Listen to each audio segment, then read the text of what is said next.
ce que les médias ne vous disent pas, est parfois ce que vous avez le plus besoin de savoir. Dans l'ombre des projecteurs, alors que les gros titres annoncent le rejet de la candidature de Maurice Kamto à l'élection présidentielle de 2025, une autre vérité se dessine. Une vérité moins médiatisée, mais bien plus inquiétante. Mais avant de commencer, abonne-toi à la chaîne et active la cloche de notification. Si c'est fait, on se trouve après le générique.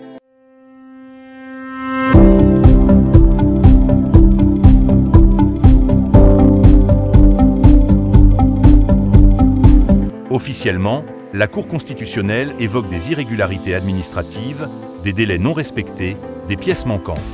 Mais en coulisses, plusieurs voix dénoncent un processus verrouillé, une volonté systématique d'écarter les figures de l'opposition les plus populaires et les plus menaçantes pour le régime en place.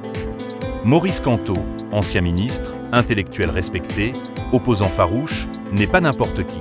Il incarne pour beaucoup l'espoir d'un vrai changement au Cameroun. Et c'est précisément ce qui dérange. Car depuis plusieurs mois, les signes d'un étouffement démocratique se multiplient. Arrestations arbitraires, censure, intimidation. Des blocages bureaucratiques deviennent des armes politiques. Et cette exclusion de Kamto ne serait que l'aboutissement d'une stratégie longuement préparée.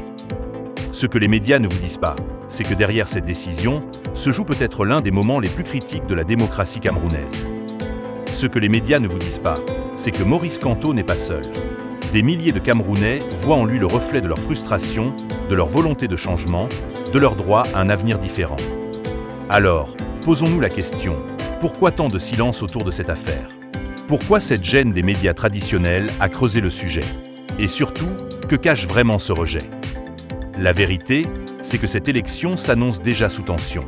Et écarter Kamto pourrait bien transformer une compétition électorale en simple formalité, vidée de tout véritable enjeu démocratique. La voix du peuple mérite mieux qu'un jeu d'apparence. Elle mérite la transparence, la justice et surtout le choix.